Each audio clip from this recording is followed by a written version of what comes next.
UGC net JRF दिसंबर 2025 का exam के लिए हम लोग रामचंद्र शुक्ल की जो पुस्तक है हिंदी साहित्य का इतिहास, जिसका प्रकाशन 1929 ईस्वी में हुआ था, उसको हम लोग डिटेल से देख रहे हैं। ठीक है, अभी तो हम लोग आज देखेंगे इसमें संशोधित परिवर्धित संस्करण के संबंध में दो बातें। ठीक है ना। कई संस्करणों के उपरांत इस पुस्तक के परिमार्जन का पहला अवसर मिला। कौन सा अवसर मिला? पहला अवसर मिला। इसमें कुछ आवश्यक संशोधन के अतिरिक्त बहुत सी बातें बढ़ानी पड़ी। आदिकाल के भीतर वज्रयानी सिद्धों और नाथपंथी योगियों की परंपराओं का कुछ विस्तार के साथ वर्णन यह दिखाने के लिए करना पड़ा कि कबीर द्वारा प्रवर्तित निर्गुण संत मत के प्रचार के लिए किसी प्रकार उन्होंने पहले से रास्ता तैयार कर दिया था। इसका मतलब समझ में आया? हम्म।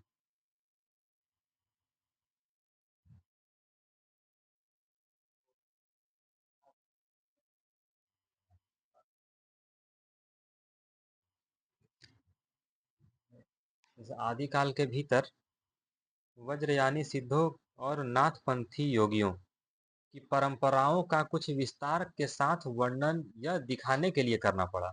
ये बोल रहे हैं कि जो नहीं थे सिद्ध और नाथ दो पंथ था। ठीक है, उसका जो परंपरा था उसका जो कुछ विस्तार के साथ वर्णन दिखाना पड़ा आदिकाल के भीतर में उनको। ठीक है, कि कैसे था उनका ये सब था, फिर करना पड़ा। और जो कबीर के द्वारा परिवर्तित निर्गुण संत था उसका जो प्रचार था वो पहले ही वज्र और नाथपंथी कर चुके थे, उसके लिए वो रास्ता तैयार कर दिए थे। ये बता रहे हैं। देखो, कबीर का सबसे पहले इनका किताब में जो जिक्र है वो संशोधित और परिवर्तित संस्करण के संबंध में दो बातों में ही कबीर का पहला जिक्र है।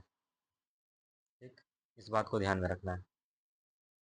दूसरा उद्देश्य यह स्पष्ट करने का भी था कि सिद्धों और योगियों की रचनाएं साहित्य कोटि में नहीं आती। देखिए यहाँ पर ये बता रहे हैं, क्या बता रहा है कि सिद्ध और योगियों की जो रचनाएं हैं वो साहित्य कोटि में नहीं आती। योग धारा काव्य या साहित्य की कोई नई धारा नहीं मानी जा सकती। ठीक है। अब उसके बाद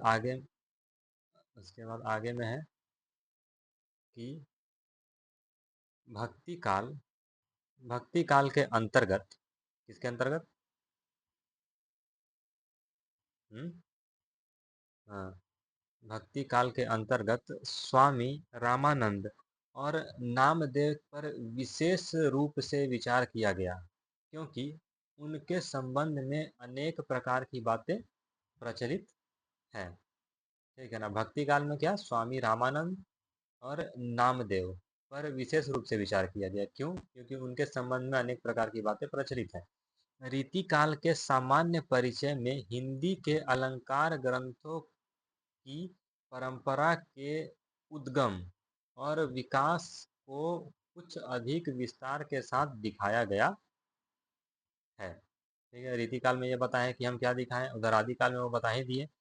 ठीक, नाथ और सिद्धों की का मतलब के ऊपर विस्तार से चर्चा किया गया है। भक्ति काल में रामानंद और नामदेव पर विशेष रूप से चर्चा किया गया है। रीति काल में का सामान्य परिचय अलंकार ग्रंथ, ठीक है, उस पर विस्तार रूप से बताया गया।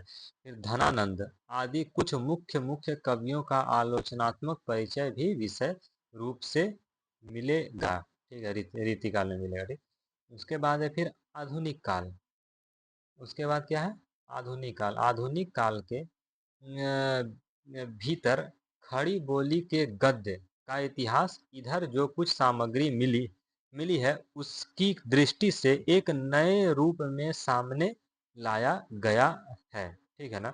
यहाँ बताया गया है कि आधुनिक काल में जो खड़ी बोली, जो हम लोग का गद्य का जो इतिहास था, उसकी जो सामग्री मिली उसकी दृष्टि से नए रूप को सामने लाया गया है। ठीक, हिंदी के मार्ग में जो जो विलक्षण बाधाएं पड़ी हैं, क्या है कि हिंदी के मार्ग में जो जो विलक्षण बाधाएं पड़ी हैं उनका भी सविस्तार उल्लेख है। ठीक है।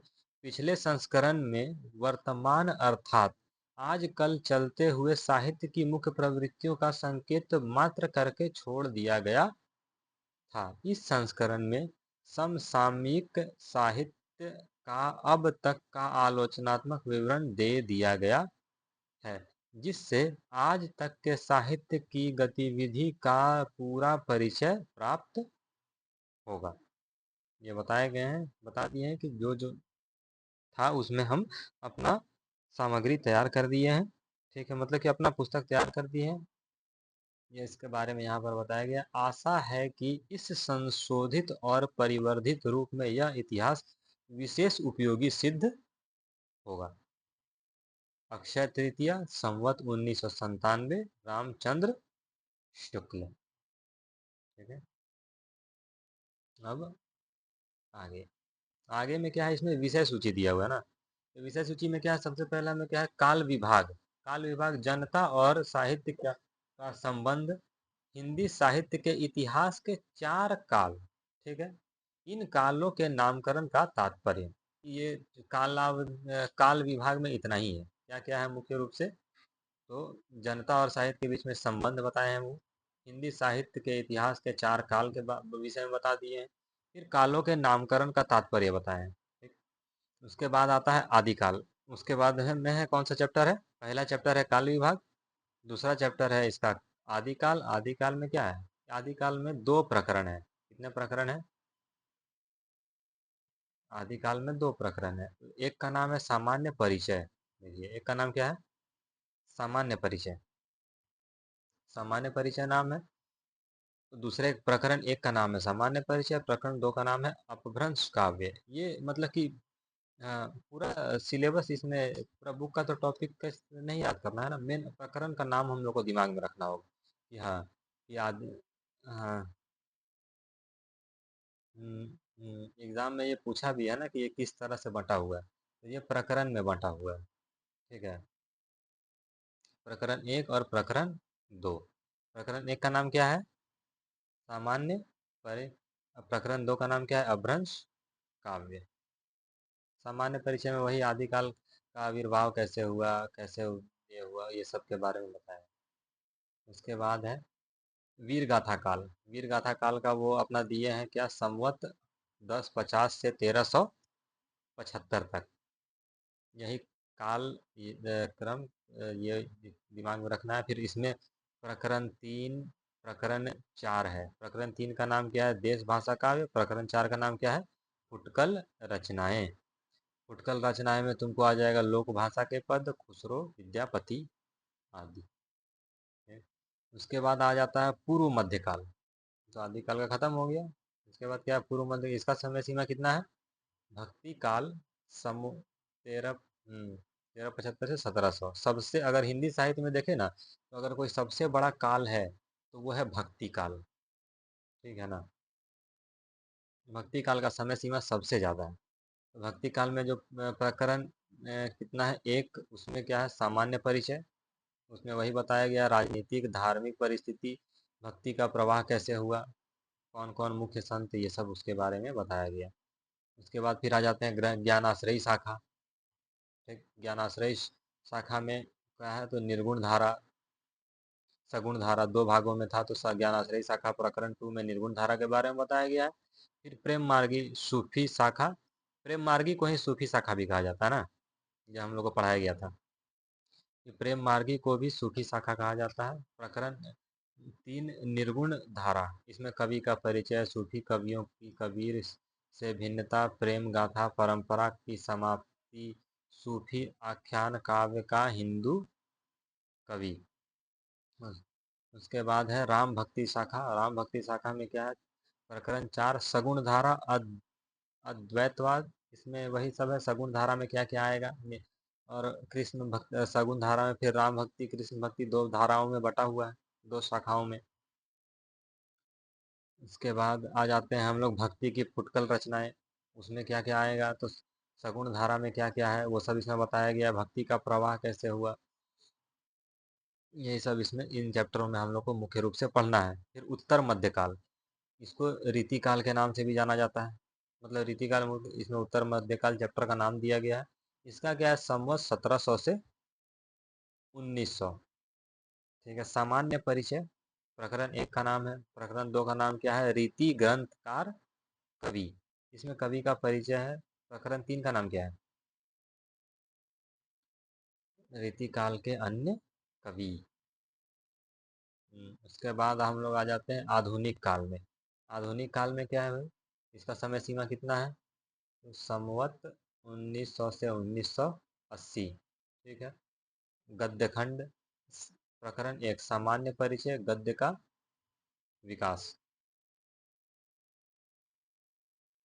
उसके बाद है आदि काल के पूर्व गद्य की अवस्था। आदि काल के आधुनिक काल के पहले, जो हमारा आधुनिक काल था उसके पहले गद्य का अवस्था कैसा था। तो ठीक, तो इसमें कुछ इसका अलग अलग पार्ट किया हुआ है। एक है ब्रज भाषा गद्य, उसके बाद खड़ी बोली गद्य, ये हो जाएगा। उसके बाद प्रकरण 2 में है गद्य साहित्य का आविर्भाव, मतलब कि गद्य साहित्य कैसे उत्पन्न हुआ, उसके बारे में विशेष रूप से चर्चा की गई है इस चैप्टर में। उसके बाद है आधुनिक गद्य साहित्य परंपरा का प्रवर्तन। इसका प्रकरण 1 में क्या है, गद्य का प्रवर्तन सामान्य परिचय। ठीक है ना, सामान्य परिचय में है, इसका जो समय सीमा दिया गया संवत 1924 से 1950 ईस्वी तक। उसके बाद इसमें भारतेंदु का प्रभाव, अन्य मुख्य रूप से भारतेंदु के विषय में इस चैप्टर में बताया गया है। फिर प्रकरण 2 गद्य का प्रवर्तन। फिर उसके बाद प्रथम उत्थान, क्या है प्रथम उत्थान। फिर द्वितीय उत्थान। प्रथम उत्थान बोलने का मतलब क्या हुआ, प्रथम उत्थान, प्रथम उत्थान बोलने का मतलब कि जैसे 1857 में नहीं हम लोग का शुरू हुआ था, तो वहां से शायद मे भी वहीं से, वहीं उसी को प्रथम उत्थान कहा जाता है ना, भारतेंदु युग को। भारतेंदु युग को कहा जाता है प्रथम उत्थान। ठीक, तो इसमें भारतेंदु युग से जो हम लोग का शुरू हुआ है, तो उसको प्रथम उत्थान कहा गया है। फिर उसके बाद है द्वितीय उत्थान। द्वितीय उत्थान का समय सीमा कितना बताया गया है, 1950 से संवत 1950, 50 से 75। ठीक, संवत 1950 से 75। उसके बाद है सामान्य परिचय, फिर वही है गद्य का प्रसार। इसके बारे में यहाँ पर बताया गया नाटक, बंग भाषा, अंग्रेजी, संस्कृत आदि से अनुदित मौलिक उपन्यास, अनुदित मौलिक छोटी कहानियाँ, आधुनिक कहानियाँ का स्वरूप आदि के बारे में इसमें बताया गया। प्रेमचंद के बारे में बताया गया। उसके बाद है प्रकरण 5 गद्य साहित्य की वर्तमान गति। यह फिर तृतीय उत्थान। तृतीय उत्थान में क्या है, तो सामान्य परिचय, परिस्थिति, दिग्दर्शन। हम्म, इसमें सामान्य परिचय में क्या परिस्थिति कैसा था, वही सब उसके बारे में वहाँ पर बताया गया है। फिर उसके बाद का चैप्टर का नाम है आधुनिक काल काव्य खंड 1900 से 1925। काव्य खंड पुरानी धारा, काव्य खंड नई धारा। ठीक, प्रथम उत्थान इसका जो था वो संवत 1925 से 50 तक। आगे द्वितीय उत्थान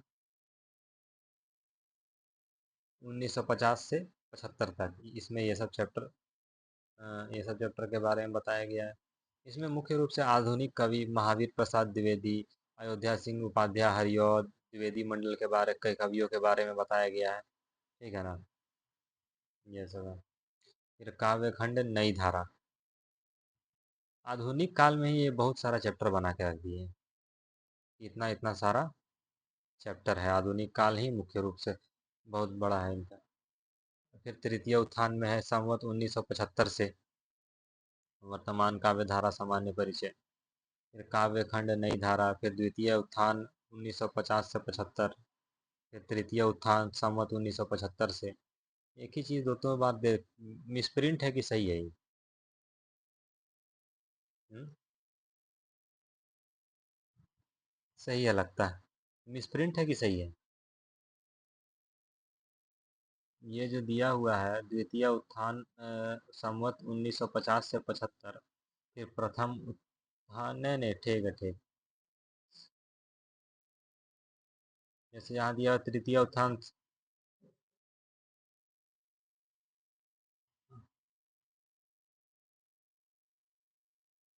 भी तो पता नहीं। डॉट, वही। अब तक 1975 से अब तक, जैसे तृतीय उत्थान में दिया संवत। हम्म, 19, और उसके बाद का जो नीचे में है उसमें लिखा हुआ है संवत द्वितीय उत्थान 1950 से 75 तक। ठीक। उसके बाद फिर है तृतीय उत्थान संवत 1975 से डॉट डॉट डॉट। अच्छा, वो कविता के लिए बताया गया है। और ये बताया गया है, ये भी तो कविता के लिए, ये पद्य के लिए है शायद, गद्य और पद्य दोनों का मिला करके बताया गया। ठीक है, यहाँ तक हम लोग तो समझ लिए ना, संवत 1975 से। अब आगे चलते हैं। अगला जो है वो, वो है काल विभाग। यही सबसे जरूरी चीज़ है। अगर इसको नहीं समझेंगे तो फिर आगे की कहानी समझ में नहीं आएगी। ठीक, तो इसको थोड़ा सा बढ़िया से देख लेते हैं। काल विभाग का, काल विभाग में क्या है, जब, ये बता रहे हैं काल विभाग में, जबकि प्रत्येक देश का साहित्य वहाँ की जनता की चित्तवृत्ति का संचित प्रतिबिंब होता है। ये बता रहे हैं, ये सबसे प्रसिद्ध लाइन है और एग्जाम में लगभग ये पूछता है। ये, हाँ, कि ये किसका कथन है, मतलब किस आलोचक का कथन है। जबकि प्रत्येक देश का साहित्य वहाँ की जनता की चित्तवृत्ति का संचित प्रतिबिंब होता है, तब यह निश्चित है कि, क्या है, तब यह निश्चित है कि चित्तवृत्ति के परिवर्तन के साथ साथ साहित्य के स्वरूप में भी परिवर्तन होता चला जाता है। आदि से अंत तक इन्हीं चित्तवृत्तियों की परंपरा को परखते हुए साहित्य परंपरा के साथ उनका सामंजस्य दिखाना ही साहित्य का इतिहास कहलाता है। अब ये इस बात को थोड़ा सा अच्छे से समझना होगा। ये कह रहे हैं कि साहित्य का इतिहास क्या कहलाता है। अगर मान लो पूछे, अगर हमको रिटेन में भी लिखना हो कि साहित्य, रामचंद्र शुक्ल के आधार पर साहित्य का इतिहास क्या कहलाएगा, तो ये कह रहे हैं कि जब, कह रहे हैं कि जो साहित्य है, प्रत्येक देश का साहित्य वो क्या है, वहाँ की जनता की चित्त वृत्ति का संचित प्रतिबिंब है। मतलब कि जनता वो सोचती है, जो जनता जो के चित्त वृत्ति में जो है, ठीक है ना, मतलब कि जनता की चेतना में जो है, वृत्ति मतलब तो सर्कल होता है, मान लो कि इसमें जनता की चेतना में, मान लो कि भक्ति काल है, तो उस समय जनता की चेतना के हृदय में क्या था, भक्ति का भावना था। जैसे कि अब हम लोग को देश को स्वतंत्र करवाना है, तो उस समय राष्ट्रवाद की धारा बहुत प्रबल थी, तो जनता के चित्तवृत्ति में क्या था, राष्ट्रवाद की धारा था। तो वही चीज़ यहाँ पर बताया गया है कि जबकि प्रत्येक देश के साहित्य वहाँ की जनता की चित्तवृत्ति का संचित प्रतिबिंब होता है, तब यह निश्चित है कि जनता की चित्तवृत्ति, अगर मान लो जनता की चित्तवृत्ति परिवर्तित हो गया, पहले भक्ति था, फिर आ गया किसमें, रीति में आ गया। ठीक। उसके बाद क्या है, राष्ट्रवादी आ गया। ठीक है। तो ये तो परिवर्तित होते गया, तो जैसे जैसे जनता की चित्तवृत्ति परिवर्तित होती जाती है, वैसे वैसे से साहित्य का भाव भी परिवर्तित होता जाता है। यही पर यहाँ पर बताया गया है। ठीक? समझ में आया। आदि से अंत तक इन्हीं चित्तवृत्तियों की परंपरा को परखते हुए साहित्य परंपरा के साथ उनका सामंजस्य दिखाना ही, जो चित्तवृत्ति है उसका साहित्य की जो परंपरा है उसका, उससे जो हम सामंजस्य अपना स्थापित करते हैं, जो लिंक स्टैब्लिश करते हैं, उसको ही साहित्य का इतिहास कहलाता है, उसको ही साहित्य का इतिहास कहते हैं। आगे, जनता की चित्तवृत्ति बहुत कुछ किस पर आधारित है, राजनीतिक, सामाजिक, सांप्रदायिक तथा धार्मिक परिस्थिति के अनुसार होती है। तो ये तो एग्जाम में पूछे, ये एग्जाम में पूछा था, एक छोड़ दिया था। एक कि रामचंद्र शुक्ल के अनुसार जनता की चित्त वृत्ति बहुत कुछ राजनीतिक, सामाजिक, डैश, धार्मिक परिस्थिति पर के अनुसार है, और 4 ऑप्शन दिया था, उसमें टिक करना था। ठीक है, तो ये चीज़ है। तो उन जनता की चित्तवृत्ति किस पर आधारित होगी? सही बात है कि राजनीतिक, जैसा राजनीतिक विचारधारा होगा, फिर सामाजिक का जैसा समाज होगा, फिर सांप्रदायिक, फिर धार्मिक परिस्थिति के अनुसार होता है। अतः करुणा स्वरूप इन परिस्थितियों का किंचित दीर्घ कारण स्वरूप इन परिस्थितियों का किंचित दिग्दर्शन भी साथ ही साथ आवश्यक होता है। इस दृष्टि से हिंदी साहित्य का विवेचन करने में यह बात ध्यान में रखनी होगी कि किसी विशेष समय में लोगों में रुचि विशेष का संचार और पोषण किधर से और किस प्रकार हुआ। उपयुक्त व्यवस्था के अनुसार हम हिंदी साहित्य के 900, ये भी एग्जाम में पूछता है कि शुक्ल जी के अनुसार वो उन्होंने हिंदी साहित्य कितने वर्षों का इतिहास लिखा, तो 900। उनके अनुसार हिंदी साहित्य के 900 वर्षों के इतिहास को 4 काल में विभक्त कर सकते हैं। कितने काल में विभक्त कर सकते हैं? 4 काल। पहला क्या है? आदिकाल, उसको उन्होंने वीर गाथा काल भी कहा था। उसका समय सीमा कितना? 1050 से 1375 ईस्वी। उसके बाद पूर्व मध्यकाल, भक्ति काल, इसका नाम पूर्व मध्यकाल वो कहें, मतलब इसको भक्ति काल भी नाम दिया गया है। भक्ति काल इसका समय सीमा 1375 से 1700। फिर उसके बाद आता है रीतिकाल। रीतिकाल को उत्तर मध्यकाल भी कहा जाता है। इसका जो समय सीमा कितना है? 700 से 1900 संवत, 1700 से 1900 संवत रीतिकाल का। फिर उसके बाद है गद्य काल, इसको आधुनिक काल भी कहा जाता है, संवत 1900 से 1984। ये है चार। हम्म, हम्म, ठीक है, एक बार फिर से रिपीट कर देते हैं। आदिकाल, आदिकाल को वीर गाथा काल भी कहा जाता है। ठीक है, इसका समय सीमा संवत 1050 से 1375। फिर पूर्व मध्यकाल, पूर्व मध्यकाल को भक्ति काल भी कहा जाता है। इसका समय सीमा संवत 1375 से 1700। उसके बाद है फिर उत्तर मध्यकाल, उत्तर मध्यकाल में समय सीमा रीतिकाल, संवत 1700 से 1900। उसके बाद आधुनिक काल, गद्य काल, संवत 1900 से 1984। ठीक है ना, ये है इसकी समय सीमा। फिर आगे चलते हैं कि यद्यपि इन कालों की रचनाओं की विशेष प्रवृत्ति के अनुसार, यद्यपि इन कालों की रचनाओं की विशेष प्रवृत्ति के अनुसार ही उनका नामकरण किया गया है। ये पहले ही हम लोग जो देखे थे प्रथम संस्करण में, उसमें ये बताए हैं कि वो कैसे कैसे नामकरण दिए थे। पर पर यह न समझना चाहिए कि किसी विशेष काल में और प्रकार की रचनाएं होती ही नहीं थी। ये बात तो सही है भाई। ये क्या, ये समझने वाला चीज है कि यद्यपि इन कालों की रचनाओं की विशेष प्रवृत्ति के अनुसार, जो उनका विशेष प्रवृत्ति था जिस काल में, ठीक है, जैसे कि वीर गाथात्मक कहा, मतलब कि वीर वीर प्रधान जो जहाँ रचनाएं मिली, तो उन्होंने आदिकाल को वीर गाथा काल नाम दे दिया। ठीक है, भक्ति प्रधान रचनाएं मिली तो भक्ति काल नाम दिया गया, रीति प्रधान रचनाएं मिली तो रीति काल नाम दिया गया। ठीक, आधुनिक काल में वो गद्य काल कहते हैं, क्योंकि गद्य का विकास हुआ था उस समय, तो विशेष प्रवृत्ति के अनुसार उनका नामकरण किया गया। पर यह न समझना चाहिए कि किसी विशेष काल में और प्रकार की रचनाएं होती ही नहीं थी। मतलब कि ऐसा नहीं है कि अगर वीर गाथा काल में, आदि काल में अगर वीर प्रधान रचनाएं, वीरता पर आधारित का रचनाएं होती थी, तो भक्त, ऐसा नहीं है कि उस समय भक्ति काल, भक्ति आधारित रचनाएं नहीं होती थी, होती थी, लेकिन वो बहुत कम संख्या में था। बहुलता किसका था? वीर प्रधान रचनाओं का, इसीलिए उसको वीर गाथा काल चाहे आदि काल बोला गया। ठीक है ना, वैसे ही।